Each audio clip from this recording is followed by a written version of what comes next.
Abraham in Canaan. Abraham faced 10 great temptations, and he withstood them all, showing how great was the love of Abraham. The first test to which he was subjected was the departure from his native land. The hardships which he encountered were many and severe. He did not want to leave his home. He spoke to God and said, "Will not the people talk about me and say, 'He says he is endeavoring to bring the nations under the wings of God, yet he leaves his old father in Haran?'"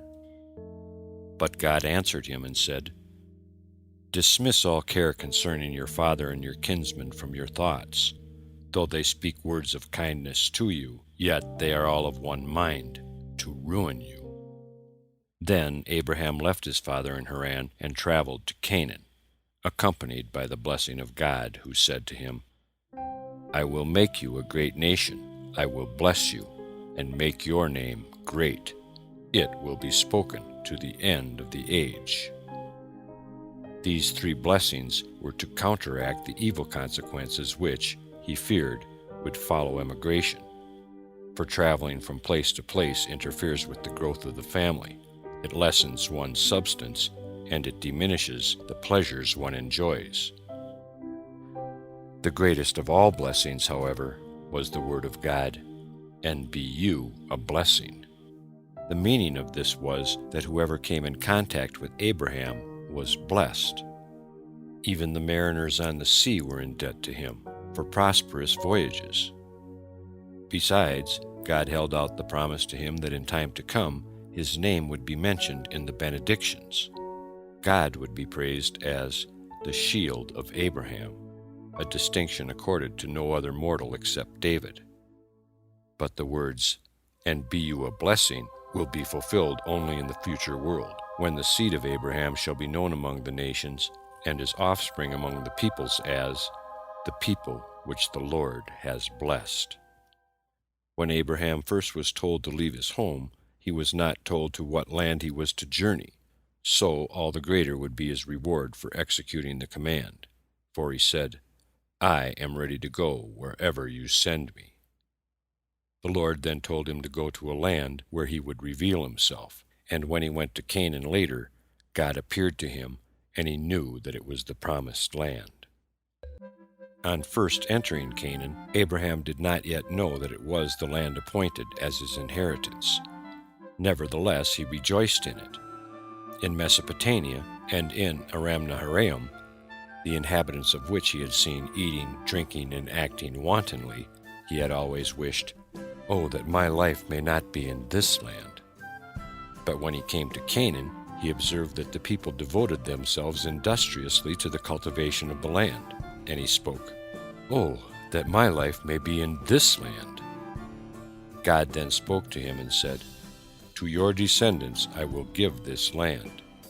Happy in these joyous tidings, Abraham erected an altar to the Lord to give thanks for the promise, and then he traveled southward in the direction of the spot where the temple was to stand. In Hebron he erected an altar, so taking possession of the land. And likewise he raised an altar in Ai, because he saw that a misfortune would befall his offspring there at the conquest of the land under Joshua. The altar, he hoped, would obviate the evil results that might follow. Each altar raised by him was a center for his missionary activities. As soon as he came to a place in which he had desired to sojourn, he would stretch out a tent, first for Sarah and next for himself, and then he would proceed at once to make converts and bring them under the wings of the Shekinah. So he accomplished his purpose of inducing all men to proclaim the name of the one true God. For the present, Abraham was but a stranger in his promised land. After the partition of the earth among the sons of Noah, when all had gone to their allotted lands, it happened that Canaan, son of Ham, saw that the land extending from Lebanon to the river of Egypt was fair to behold, and he refused to go to his own allotment, westward by the sea. So he settled in that land, eastward and westward from the border of the Jordan and the border of the sea. Ham, his father, and his brothers, Cush and Mizraim, spoke to him and said, "You are living in a land that is not yours, for it was not assigned to us in the lottery. Do not do so. If you persist, you and your children will fall, accursed. Your settling here was rebellion, and through rebellion your children will be brought down and destroyed for all eternity. Live not in the land of Shem, for to Shem and to the children of Shem it was apportioned by luck of the draw. Accursed are you, and accursed will you be before all the children of Noah, if you do this thing. But Canaan would not listen to the words of his father and brothers. He lived in the land from Hamath up to Egypt, he and his sons. Though the Canaanites had taken unlawful possession of the land, still Abraham respected their rights. He provided his camels with muzzles to prevent them from pasturing upon the properties of others. Scarcely had Abraham established himself in Canaan when a devastating famine broke out, one of the 10 God-appointed famines for the chastisement of men. The first of them came in the time of Adam, when God cursed the ground. The second was this one in the time of Abraham. The third compelled Isaac to take up his abode among the Philistines. The ravages of the fourth drove the sons of Jacob into Egypt to buy grain. The fifth came in the time of the judges, when Elimelech and his family had to seek refuge in the land of Moab. The sixth occurred during the reign of David and lasted 3 years. The seventh happened in the day of Elijah, who had sworn that neither rain nor dew should fall on the earth. The eighth was the one in the time of Elisha, when an ass's head became so valuable it sold for 80 pieces of silver. The ninth is the famine that comes upon men piecemeal, from time to time. And the 10th will scourge men before the advent of the Messiah. And this last will not be a famine of bread, nor a thirst for water, but of hearing the words of the Lord. The famine in the time of Abraham prevailed only in Canaan. It had been inflicted upon the land in order to test his faith. He stood this second temptation as he had the first. He murmured not, and showed no signs of impatience toward God, who told him shortly before to abandon his native land only to come to a land of starvation. The famine compelled him to leave Canaan for a time, and he went to Egypt, to become acquainted there with the wisdom of the priests, and, if necessary, give them instruction in the true faith.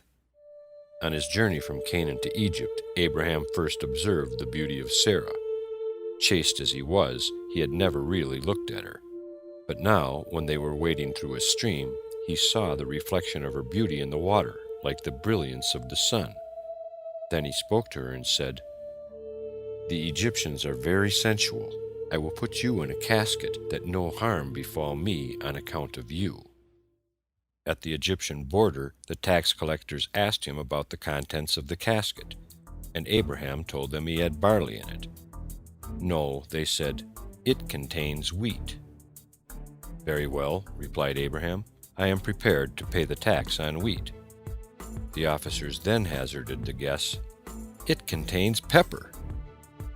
Abraham agreed to pay the tax on pepper, and when they charged him with concealing gold in the casket, he did not refuse to pay the tax on gold, and finally on precious stones.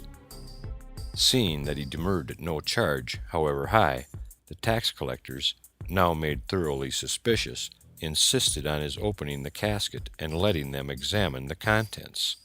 When it was forced open, the whole of Egypt was resplendent with the beauty of Sarah. In comparison with her, all other beauties were like apes compared with men. She excelled Eve herself. The servants of Pharaoh then outbid one another in efforts to obtain possession of her, though they were of the opinion that so radiant a beauty ought not to remain the property of a private individual.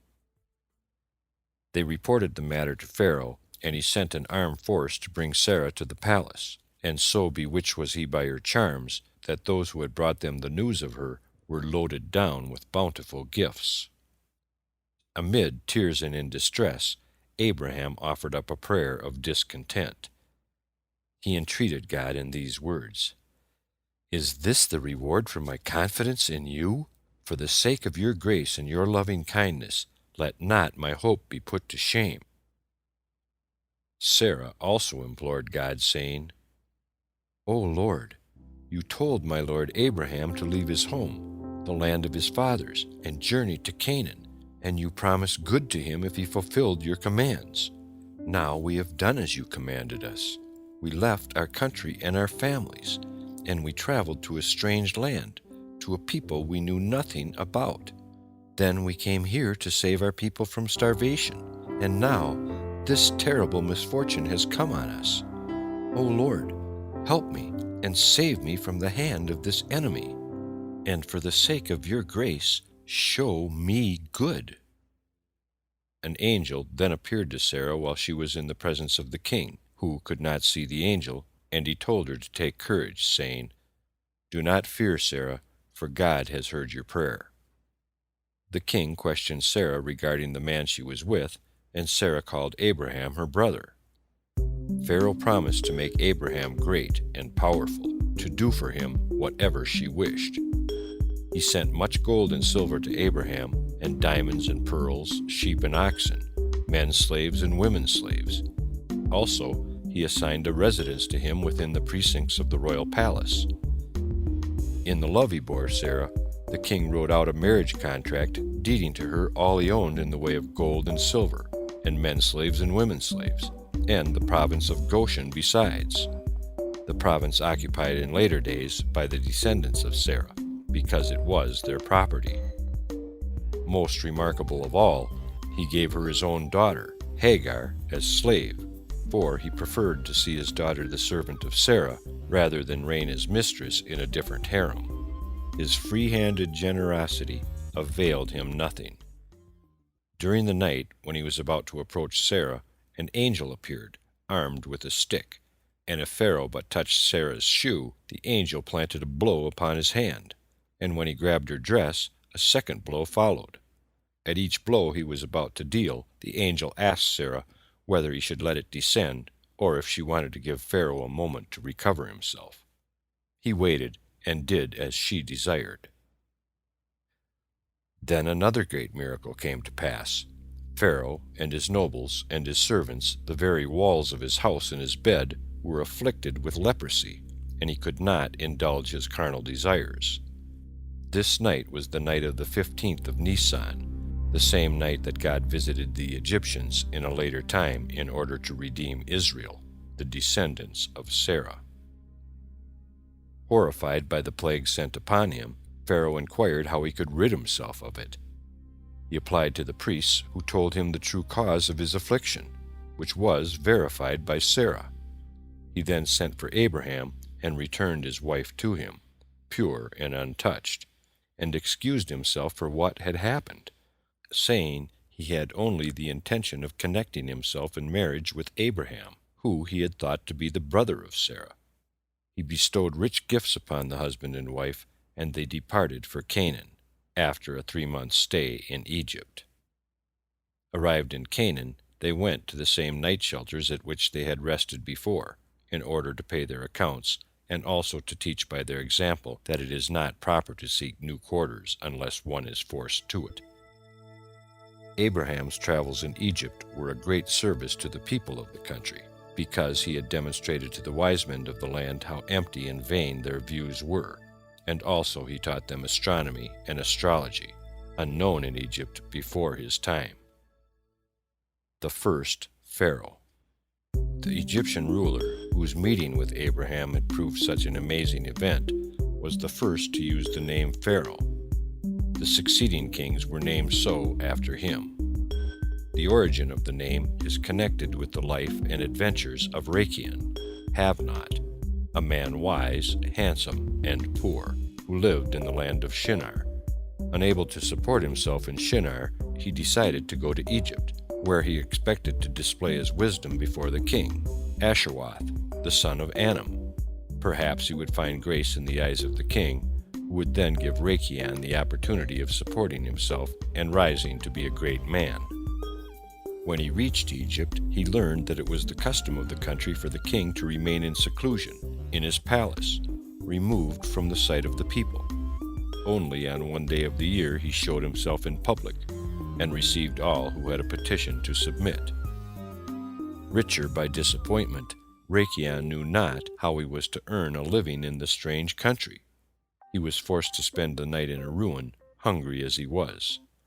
The next day he decided to earn something by selling vegetables. By a lucky chance he fell in with some dealers in vegetables, but as he did not know the customs of the country, his new undertaking was not favored with good fortune. Ruffians assaulted him, snatched his wares, and made him a laughingstock. In the second night, which he was compelled to spend in the ruin again, a sly plan ripened in his mind. He arose and gathered together a crew of 30 ruffians.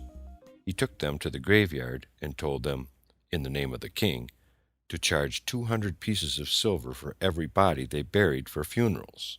Otherwise, burial was to be prevented. In this way he succeeded in amassing great wealth within 8 months. Not only did he acquire silver, gold, and precious gems, but also he attached a considerable force, armed and mounted, to his person. On the day the king appeared among the people, they began to complain about this tax on the dead. They said, "What is this you are inflicting on us, permitting none to be buried unless you are paid silver and gold?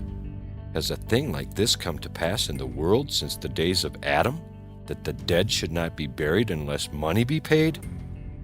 We know well that it is the privilege of the king to take an annual tax from the living, but you take tribute from the dead. O king, we cannot endure this any longer, for the whole city is ruined by it." The king, who had no suspicion of Rachion's doing, fell into a great rage when the people gave him this information. He ordered Rachion and his army to appear before him. Rachion did not come empty-handed. He was preceded by 1,000 young men and maidens, mounted upon steeds, arrayed in state apparel. These were a present to the king. When he himself stepped before the king, he delivered gold, silver, and diamonds to him in great abundance, and a magnificent charger. These gifts and the display of his splendor did not fail to take effect on the king, and when Rachion, in well-considered words with a pliant tongue, described the undertaking, he won not only the king to his side, but also the whole court. And the king said to him, "No longer shall you be called Rachion, have not, but Pharaoh, paymaster, for you collect taxes from the dead." So profound was the impression made by Rachion that the king, the grandees, and the people all together resolved to put the guidance of the realm in the hands of Pharaoh. Under the auspices of Asherwath, he administered law and justice throughout the year. Only on the one day that he showed himself to the people did the king himself give judgment and decide cases. Through the power so conferred upon him, and through cunning practices, Pharaoh succeeded in usurping royal authority, and he collected taxes from all the inhabitants of Egypt. Nevertheless, he was loved by the people, and it was decreed that every ruler of Egypt should bear the name Pharaoh. The War of the Kings. On his return from Egypt, Abraham's relation to his own family were disturbed by annoying circumstances. Strife developed between the herdsmen of his cattle and the herdsmen of Lot's cattle. Abraham furnished his herds with muzzles, but Lot made no such provision. And when the shepherds that pastured Abraham's flock criticized Lot's shepherds for not doing the same, the latter replied, "It is known that God said to Abraham, 'To your seed will I give the land.'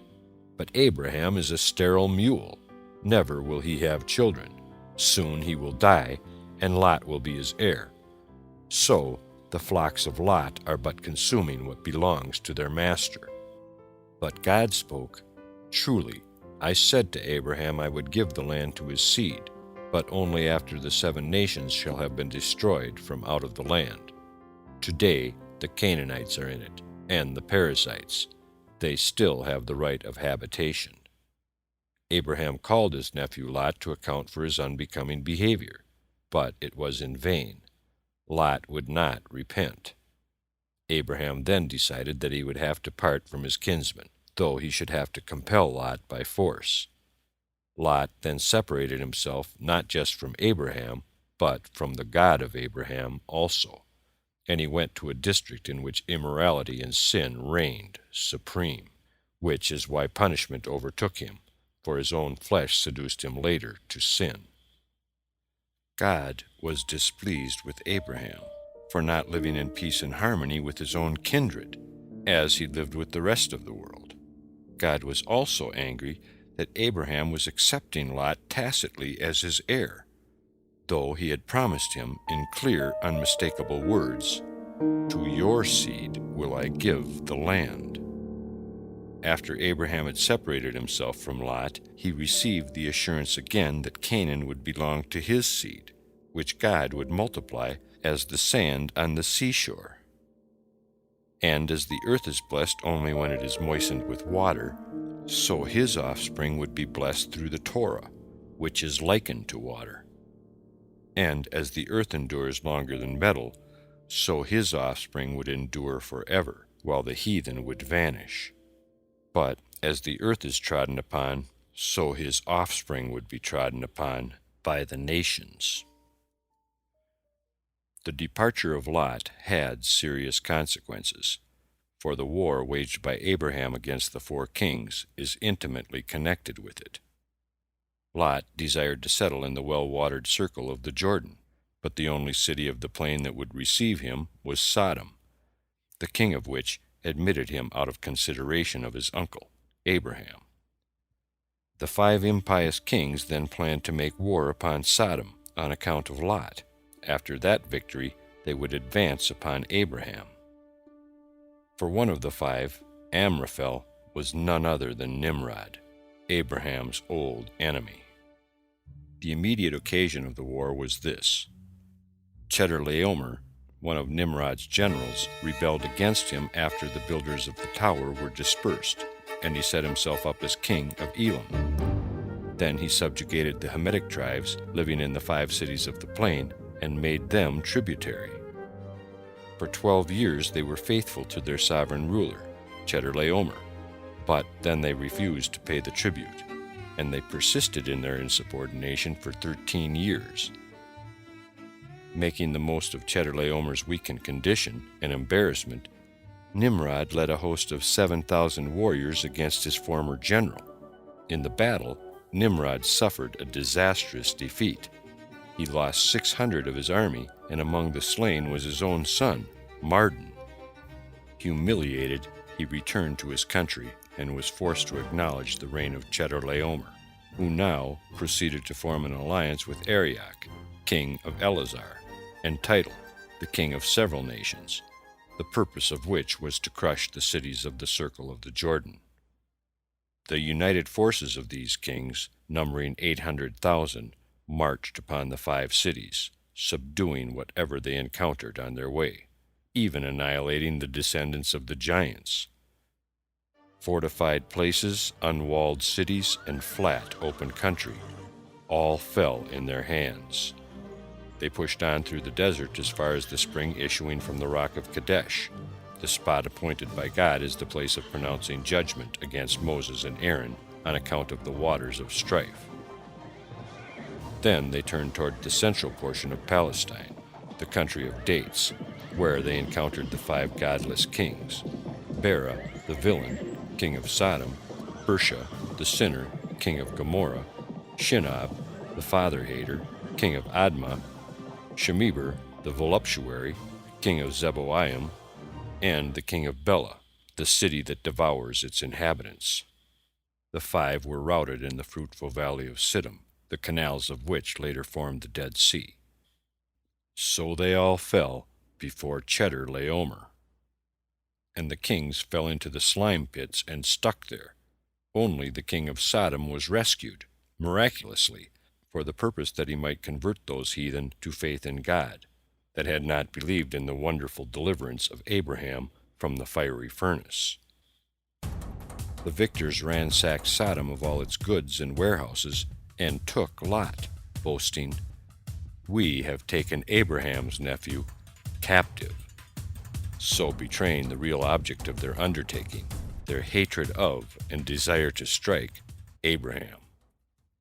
It was on the first evening of the Passover, and Abraham was eating the unleavened bread, when the archangel Michael brought him the report of Lot's captivity. This angel bears another name besides, Palet, the escaped, because when God threw Samael and his hosts from their holy place in heaven, the rebellious leader held on to Michael and tried to drag him along downward, and Michael escaped falling from heaven only through the help of God. When the report of Lot's capture reached Abraham, he dismissed all thought of his troubles with Lot from his mind, and only considered ways and means of saving him.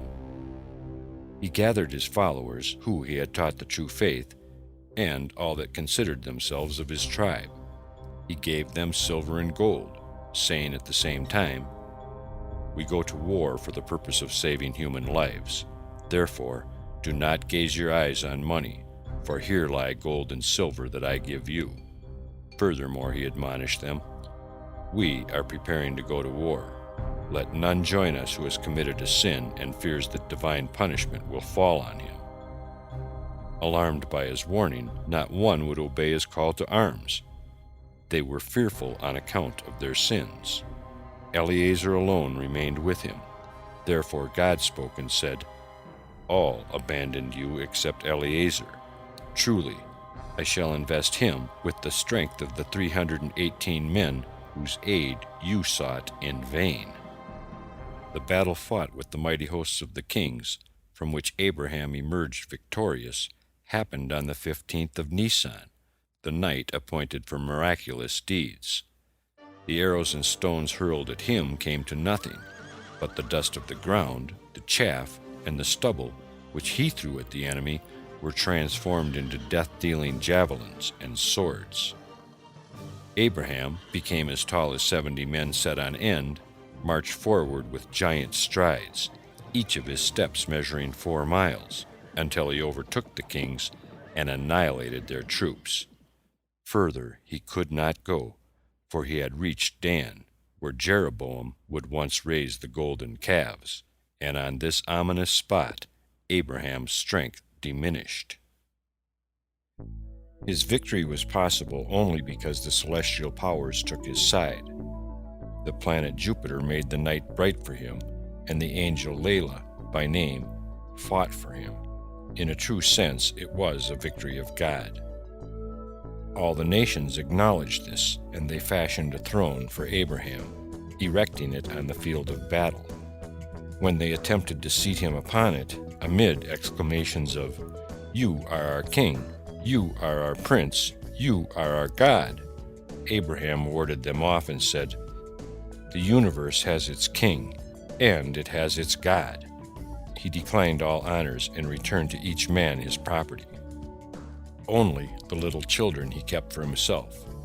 He reared them in the knowledge of God, and later they atoned for the disgrace of their parents. Somewhat arrogantly, the king of Sodom set out to meet Abraham. He was proud that a great miracle, his rescue from the slime pit, had been performed for him. He proposed to Abraham that he keep the captured goods for himself, but Abraham refused and said, "I lift up my hand to the Lord, God, Most High, that I will not take a thread, nor a shoelace, nor anything that is yours. I have no right to any goods taken as spoils, save only that which the young men have eaten."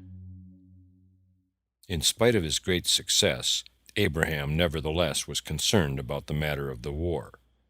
He feared that the prohibition against shedding the blood of man had been transgressed, and he also dreaded the resentment of Shem, whose descendants had perished in the encounter. But God reassured him and said, "Be not afraid. You have but exterminated the thorns, and as to Shem, he will bless you rather than curse you." So it was. When Abraham returned from the war, Shem, or as he is sometimes called, Melchizedek, the king of righteousness, priest of God Most High, the king of Jerusalem, came forth to meet him with bread and wine. This high priest instructed Abraham in the laws of the priesthood and in the Torah, and to prove his friendship for him, he blessed him and called him the partner of God in possession of the world, seeing that through him the name of God had first been made known among men. But Melchizedek arranged the words of his blessing in an unseemly way. He named Abraham first and then God. As a punishment, he was deposed by God from the priestly dignity, and instead it was passed over to Abraham, with whose descendants it remained forever. As a reward for the sanctification of the holy name, which Abraham had brought about when he refused to keep any of the goods taken in battle, his descendants received two commands: the command of the threads in the borders of their garments, and the command of the laces, to be bound upon their hands and used as frontlets between the eyes. So they commemorate that their ancestor refused to take so much as a thread or a shoelace. Next, the Covenant of the Pieces. End Part 12 of 95, TheLegendsOfTheJews.com.